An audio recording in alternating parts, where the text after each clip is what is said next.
I looked up at the brick facade of the building. On the face of it hung a white painted plywood sign. The paint peeled at the corners, obviously old. On it was a single word, written in faded black ink. Spa. The building appeared to be old, probably built sometime around the 1920s. It was a bit of a landmark for the town, settled right in the heart of the historic district. I looked down at the small, rectangular piece of paper in my hand. There was an animated picture of a woman, like one of those 1950s style cartoons. She had a towel wrapped around the top of her head, a green face mask, and cucumbers over her eyes. The message was written in the same font as the worn sign. Exchange this coupon for one free service of your choice. This offer does not expire. I turned my gaze back toward the aluminum-framed glass door and entered. Small bells chimed as they crashed against the door. The scent of lemongrass and eucalyptus welcomed me as the door swung shut. There was a frail old lady sitting behind the counter. She held a magazine closely to the front of her face, reading it intently. I stood for a moment, expecting her to look up and greet me. When she never did, I let out a quiet ahem. She looked up from her magazine, appearing to be slightly startled. Her thick, rimmed glasses magnified her eyes underneath, large and cartoonish. She slowly rose from her seat and approached the counter. Sorry about that, she said in a shaky voice. Sometimes I get so intrigued by my stories, I don't even hear those bells. Seems like I don't hear much these days. What can I do for you, sweetheart? I looked down at the paper in my hand. It was wrinkled and worn, but the message clearly said it didn't expire. Yeah, I started, extending my hand out towards her. I found this coupon, and I was wondering if I could still use it. She looked at me over her glasses, which were perched on the tip of her wrinkled nose, stretched her arm out and took the paper in a loose grasp. After examining it for a moment, she looked back up. That warm smile sat on her face. Why, yes, honey, you sure can. What service are you looking for today? I looked behind her, consulting a small board tacked on the wall. It was plain white with black sticker letters. I noticed a few different options. A 60-minute massage, a full-body massage, a facial, a mani-pedi, and one that appeared to be worn away. I'm sorry, what's that last one? I asked, pointing up towards the board. She turned and examined for a moment, and then quickly whipped back around before excitedly telling me, "Oh, that's the float tank. It's a sensory deprivation chamber. You get a 60-minute session with this coupon." What exactly is a sensory deprivation chamber? I asked with genuine intrigue. She bent over and reached into a cabinet just below the board, removing a small plastic case of some sort. Honey, I think it's something you're going to fall in love with. She smiled that same warm smile she'd shown before. It's a tank that we filled with about 8 inches of water, heated to your body temperature, and mixed with an inordinate amount of Epsom salt. It really soothes the skin. The tank is soundproof and completely dark, so your mind can relax in ways you've never experienced before as well. She looked me up and down for a moment before continuing. If you'd like to use it, you'll need these earplugs. She slid the plastic case across the counter. You don't want to get that water in your ears. Is it safe? I asked, curiosity building inside of me. Oh yes, she assured. It's very safe. The only trouble some people have is that they claim to have vivid visual or auditory hallucinations. Sometimes both, but you seem like a strong enough man. You look like you've got a good head on your shoulders. I don't think you'll have any troubles once you're inside. I thought about it for a moment. I did have a fairly good grip on reality, in my opinion. My stomach did flips inside me as excitement coupled with the slightest bit of fear surged through my veins.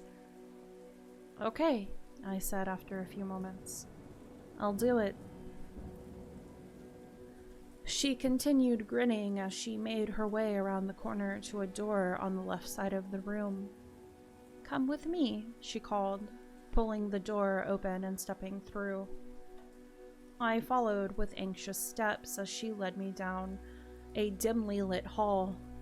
Room after room of massage chairs, manicure booths, and pedicure seats passed before we finally reached our destination.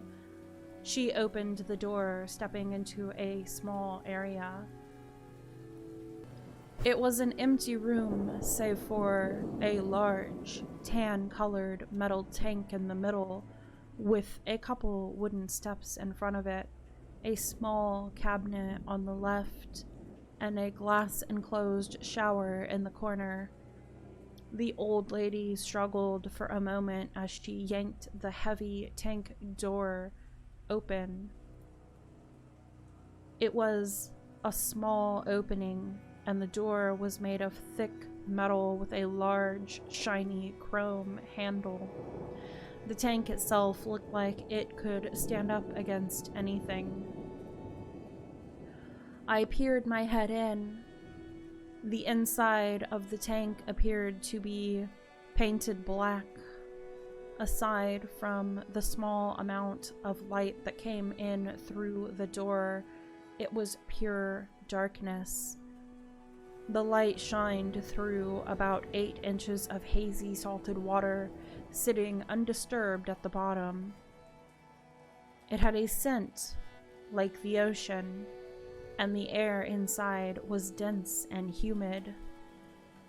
So, I started, pulling my head from the tank. What do I do? Well, she reached down into the small cabinet next to the tank, removing a white towel. You're going to need to shower first.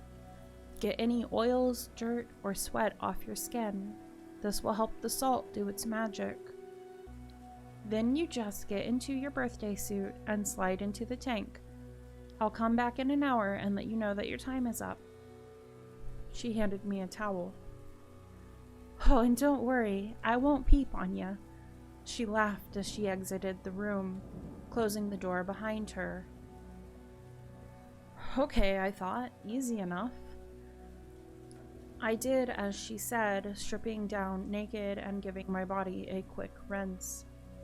Once I was done, I stood outside of the chamber for a few moments, staring in nervous hesitation.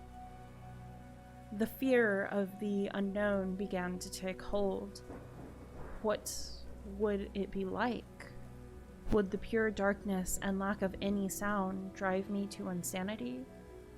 I wallowed in dread for a moment, anxiously pacing back and forth in front of the large metal box. A strong sense of foreboding took hold. Fighting my nerves, I told myself to get it together. I convinced myself it wouldn't be that bad, and I told myself to quit wasting time and just get in the thing. So I did. I walked up the small wooden stairs and up to the tiny square hole. It was barely large enough for me to fit through, but I knew I would. Another fear took hold as I stepped inside, standing in the hatchway for a moment. What if I was claustrophobic and didn't know it? I'd never been in a confined space for any extended period of time before, so how would I know? I swallowed the thought, pushing it deep down in my stomach, and continued into the chamber. The water inside was warm, the perfect temperature. The air was warm as well, and rich with moisture. I sat down, noticing that aside from physically being able to see, I couldn't quite tell where the water stopped and my body began. I reached up and pulled the hatch above me closed, and was plunged into a pure, horrifying darkness. It was unsettling being in such absence of light. I couldn't see my hand in front of my face. That, coupled with the absence of all sound, was pure terror. The only thing I could hear was the sound of my heart thumping away in my chest. The drone in my ears from the blood moving through my veins became deafening. That's when I realized I had been holding my breath. As I sharply inhaled, the sound hummed inside my head. The sound of air whooshing in and out of my lungs blared with each hurried gasp. Just concentrate on your breathing, I told myself. In through the nose, out through the mouth. I repeated the mantra in my head a few times before I finally felt my nerves beginning to calm. I noticed a tension in my arms and legs. Had I been straining them since I started having this mini panic attack? I released the tension, and a deep-seated feeling of relaxation took over me. The darkness was not so bad. The sound of my breathing humming in my ears rhythmically was actually starting to seem relaxing. In the void of light, I noticed something beginning to emerge, a pattern of sorts. It begins with a single triangular shape, turning clockwise as it morphed into 2, then spiraling out into 3, 4, 5, 10, until the pattern was infinite. A perfect, organic spiral continuing before my very eyes. Holy shit, I thought in amazement. Something began to happen to the pattern. Something was disrupting it. A deep booming caused it to fizzle out and dissipate back into the void. Were these the auditory hallucinations the old lady had warned me about? The booming continued to thunder in my ears, overpowering the sounds of my breathing, sending me back into panic mode. I felt my breath become harsh and labored once again. An uneasy tightness gripped my chest, and I reached out, grasping for the walls. The sounds of screams came next. Pained, horrified screams. Things you can only imagine but never thought that you would hear. The sound of a woman and child panicking and shrieking for dear God, or whomever. It sounded as if they were in danger, a war zone of some sort, being slaughtered. Just calm down, I told myself once again, this time much more sternly. Focus on your breathing. I took a sharp inhale into my nose, holding it for a few seconds, and back out my mouth. The rumbling booms continued, overlapping by the terrified shouting. Another deep breath, holding it and exhaling it through my mouth. The sound began to die, but it was still resounded. A final deep breath. Finally, things were quiet. I released my grip from the slimy walls surrounding me, and after a few moments of trying to clear my mind, I fell back into deep relaxation. The swirling spiral pattern began to emerge from the darkness once again, tricking my eyes into thinking I was seeing something that wasn't there. They continued to morph, revolving before me in a hypnotic turn. I felt my eyes began to get heavy, but never felt myself fall asleep. I must have, though, because I was awoken abruptly. Someone was pounding on the hatch door.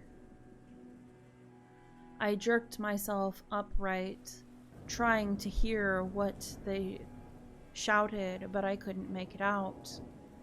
There was silence, and I removed my earplugs. "Hello?" I said. The echo reverberated through the chamber. The suddenly loud sound sent my ears into frenzy, overwhelming my senses. The lid of the door swung open, shining bright orange light into the chamber. My eyes sealed shut, fighting to maintain the deprivation of senses they had grown accustomed to.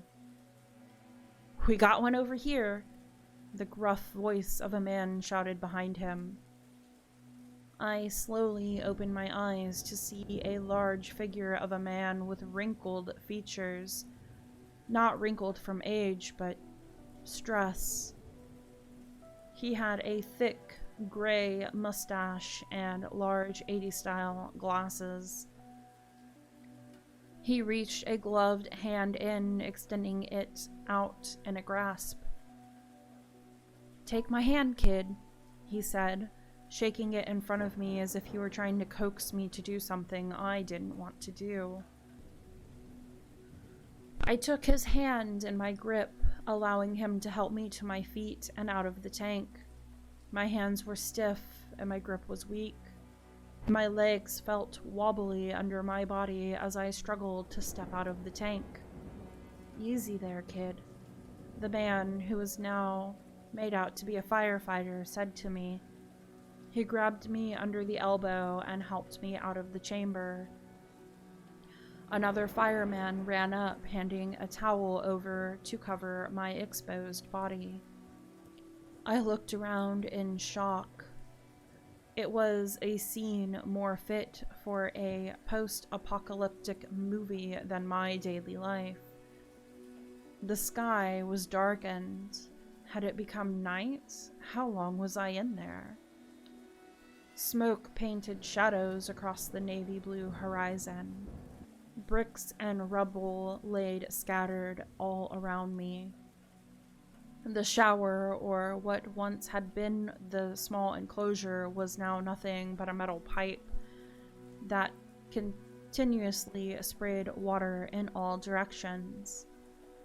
Small plumes of smoke emerged from beneath piles of rock and shattered glass. "What?" I started to say, but halted. I couldn't find the words. Confusion overtook my senses, and I felt consciousness beginning to fade.